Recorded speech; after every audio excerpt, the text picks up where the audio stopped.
جج صاحب، پاکستان کی یہ حکمران شریعت اللہ الخالدہ کی مخالفت کرتے ہوئے، اللہ رب العزت کی شریعت کی مخالفت کرتے ہوئے، مسلمانوں کے ٹیکس کے، مسلمانوں کے پیسوں سے، مسلمان حکومت کے پیسوں سے مندروں کو بناتے ہوئے اور گرجا گھروں کو بناتے ہوئے، ان کے اوپر کروڑوں روپے کے فنڈز لگاتے ہوئے ان کو حیا نہیں آتی ہے، لیکن دوسری طرف مساجد کو مسمار کرنے کی باتیں کی جاتی ہیں۔ اس ملک پاکستان کو، جس کو لا الہ الا اللہ کے نام پر حاصل کیا گیا، اور لا الہ الا اللہ محمد الرسول اللہ صلی اللہ علیہ وسلم کو ہی اس کا دستور بنایا گیا، قرآن مجید کو اس کا آئین بنایا گیا، اور آئین نے کتاب و سنت اس کے خلاف قانون سازی نہ کرنے کی ضمانت دی ہے۔ اس ملک کے اندر آئے روز ہم ایسی باتوں کو سنتے ہیں جو آپ جیسے، مجھ ایسے گناہگار لیکن اللہ کے دین سے محبت کرنے والے کے سینے کے اوپر، دل کے اوپر چھریاں چلنے کے مانند ہے۔ ہماری ایک عدلیہ کے سربراہ نے کراچی کے اندر ایک مسجد کو گرانے کا حکم جاری کیا، اور اس مسجد کو گرانے کے حکم کو جاری کرنے کے بعد یہ کہا گیا کیونکہ یہ سرکاری زمین کے اوپر بنایا گیا تھا، اس پلاٹ کے اوپر مسجد کو قائم کیا گیا تھا، اس لیے 7 دنوں کے اندر اندر اس مسجد کو گرایا جائے گا۔ علماء دین، مختلف مکاتب فکر کے علماء اور اس علاقے کے خصوصیت کے ساتھ فرزندان اسلام، وہ آج تک برسر احتجاج ہیں اور یہ بات کہہ رہے ہیں کہ ہمیں کسی پارک کی، کسی تفریح گاہ کی ضرورت نہیں، بلکہ اس مسجد کی ضرورت ہے۔ اور عجیب بات یہ ہے، آج لوگوں کے ذہنوں میں یہ اشکال پیدا کیا جا رہا ہے، اور ایک بات ان کے سامنے رکھ کر، کلمۃ حق ارید بہا الباطل، بات سچی ہے لیکن مراد جھوٹی ہے۔ کہا یہ جا رہا ہے کہ مسجد وہ کسی غیر کے پلاٹ کے اوپر نہیں بن سکتی، وہ کسی کی زمین کے اوپر نہیں بن سکتی،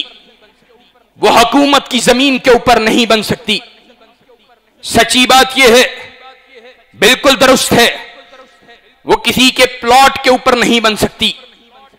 اور حکومت کی زمین کے اوپر بھی زبردستی اس کو قائم کرنا یہ درست بات نہیں ہے۔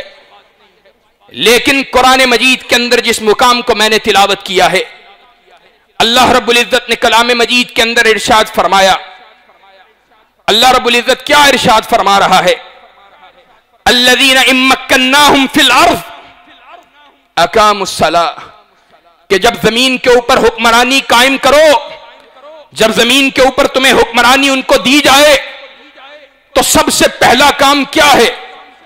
سب سے پہلا کام یہ ہے کہ وہ زمین کے اوپر اقام الصلاۃ، اللہ کے ہاں سجدہ کرنے کی جگہ کو تعمیر کریں، مسجد کو تعمیر کریں، مسجد کو بنائیں۔ لیکن افسوس کے ساتھ کہنا پڑتا ہے اپنے آپ کو ریاست مدینہ کا آج والی سمجھنے والے، ان کے دور کے اندر بھی اور گزشتہ حکمرانوں کے دور کے اندر بھی مساجد کے خلاف قانون سازی تو ہوئی،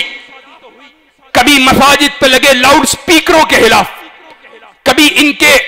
فنڈز کے خلاف، کبھی مدارس کو ری ریگولائز کرنے کے حوالے سے، کبھی ان کو قومی دھارے کے اندر لانے کے نام پر اکنامکلی ان کو مسمار کرنے کی سازش کی گئی۔ لیکن آج تک حکمرانوں نے کبھی مساجد کو بنانے کے ساتھ کوئی تعلق اور نسبت کا اظہار نہیں کیا ہے۔ اور افسوس کی بات ہے، معزز جج صاحب نے ریمارکس دیے اور کہا جس کو مسجد بنانی ہے اپنے پیسوں سے بنائے۔ آج سے پہلے کس نے تم سے پیسے مانگے ہیں؟ یہ مساجد، یہ اللہ کے دین کے قلعے، یہ مدارس اللہ کے فضل و کرم سے، یہ اللہ کے دین کے ماننے والے، اسلام کے ماننے والے مسلمانوں نے اپنے چندوں سے، اپنے مال سے، اپنی کمائی سے اللہ کے فضل سے تعمیر کروائے ہیں، اور آج تک ان کے خرچ وہ مسلمانوں کی جیبوں سے چل رہے ہیں۔ آج تک سچی بات تو یہ ہے کبھی علماء دین کو تم سے یہ مطالبہ کرتے ہوئے بھی ہم نے نہیں دیکھا ہے کہ مدارس مساجد کے بلوں کو تم ان کے اندر کوئی سبسڈی ہی جاری کر دو. مساجد مدارس کے بل کئی مرتبہ کمرشل میٹرز کے ذریعے ان کے بلنگ کی جاتی ہے، لیکن علماء نے کبھی صدائے احتجاج کو بلند نہیں کیا ہے. لیکن آج افسوس کی بات ہے جج صاحب، پاکستان کی یہ حکمران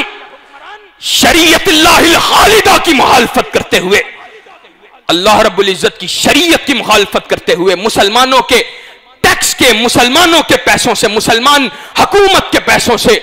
مندروں کو بناتے ہوئے اور گرجا گھروں کو بناتے ہوئے، ان کے اوپر کروڑوں روپے کے فنڈز لگاتے ہوئے ان کو حیا نہیں آتی ہے، لیکن دوسری طرف مساجد کو مسمار کرنے کی باتیں کی جاتی ہیں.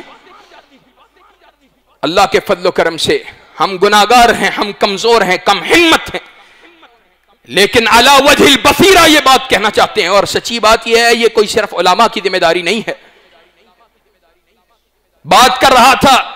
کہتے ہیں کسی کے پلاٹ کے اوپر قبضہ نہیں کرنے کی اجازت. ایک مسجد جو 40 سالوں سے چل رہی ہے، اس بدبخت کو پکڑو جس نے اس وقت اس کو بنانے کی اجازت دی تھی. آج اللہ رب العزت اس کا گھر تعمیر ہو چکا، 40 سال سے اس سے دعوت اور تبلیغ، حی علی الصلاح حی علی الفلاح کی آوازیں بلند ہو رہی ہیں. انشاءاللہ وہ مسجد بھی قیامت کی دیواروں تک آباد رہے گی، اور اللہ رب العزت کے جتنے بھی گھر ہیں قیامت کی دیواروں تک آباد رہیں گے، انشاءاللہ آباد رہیں گے. اور یہ مسجدیں اور یہ ایسے بدبخت حکمران ہیں، مجھے کہاں یاد آئے، یہ ظالم خود مسجد وزیرخان کے باہر رقص کرواتا رہا،